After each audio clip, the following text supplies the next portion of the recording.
Praise the Lord. कैसे हैं आप लोग? अच्छे हैं? परमेश्वर की महिमा करते हैं जो परमेश्वर ने आज का दिन और एक और सुंदर दिन दिया जो हमें आनंद और खुश रह सकें। हम प्रार्थना करेंगे वचन के लिए। महान अनुग्रहकारी पिता परमेश्वर दयालु है सर्वशक्तिमान, जो वचन पढ़ते हैं पवित्र आत्मा हमें सिखाएं। प्रभु जी आप हमें बताएं, प्रभु जी जो आप भोजन देना चाहते हैं आत्मिक, उसमें हमें बढ़ाएं। उद्धारकर्ता यीशु मसीह के नाम से मांगते हैं, आमीन। मत्ती 19 अध्याय उसका 3 पद से 6 पद तक पढ़ेंगे। तब फरीसी उसकी परीक्षा करने के लिए पास आकर कहने लगे, क्या हर एक कारण से अपनी पत्नी को त्यागना उचित है? उसने उत्तर दिया, क्या तुमने नहीं पढ़ा कि जिसने उन्हें बनाया उसने आरंभ से नर और नारी करके बनाया। इस कारण मनुष्य अपने माता पिता से अलग होकर अपनी पत्नी के साथ रहेगा और वे दोनों एक तन होंगे। अतः अब दो नहीं परंतु एक तन है। इसलिए जिस परमेश्वर ने जोड़ा है उसे मनुष्य अलग ना करे।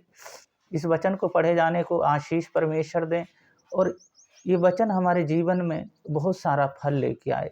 तो हम यहाँ देखते हैं परमेश्वर चाहते हैं पति पत्नी को कोई अलग ना करे। परमेश्वर चाहते हैं कोई पति पत्नी को अलग ना करे। जिस परमेश्वर ने पति पत्नी को बनाया उसने स्त्री और पुरुष करके बनाया, पर उससे कोई मनुष्य अलग ना करे। पहली बात देखते हैं हम पति पत्नी। जो पति पत्नी है जो परमेश्वर के दान और वरदान है, पर उनको कोई अलग करने की कोशिश ना करे। ऐसी बातें बोले जो वे उनके जीवन बहुत अच्छे होने पाए और उनमें कोई भी फूट और मनमुटाव ना हुआ। दूसरी बात है मेल मिलाप करने वाले बने। आज हम इस दुनिया में देखते हैं थोड़ी थोड़ी बातों में लोग आज पति पत्नी अलग अलग हो जाते हैं, बच्चे अलग हो जाते हैं, केस चलता है उनके ऊपर। कई लोग तो पॉइजन खा लेते हैं, जहर खा लेते हैं, अपने जीवन को नष्ट कर देते हैं। पर छोटी सी बात पे दुष्ट आत्माएं उनके जीवन में कार्य करती हैं, उनका माइंड घूम जाता है। पर मेल मिलाप करवाने वाले जब हम बनते हैं, हम मेल मिलाप करवाएं, परिवार हमेशा आनंदित, हम खुश रहें, कोई भी बात बोलें जिससे मेल मिलाप होने पाए। और तीसरी बात हम दया करें उस परिवार के ऊपर, बालकों के ऊपर, जिस तरह यीशु मसीह दया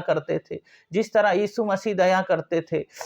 इस कारण अब अपने माता पिता को छोड़ के अपनी पत्नी से वो मिला रहेगा। अब वो दो तन नहीं, वे एक तन है। इसी तरह जिसे परमेश्वर ने जोड़ा है उसे मनुष्य अलग ना करे।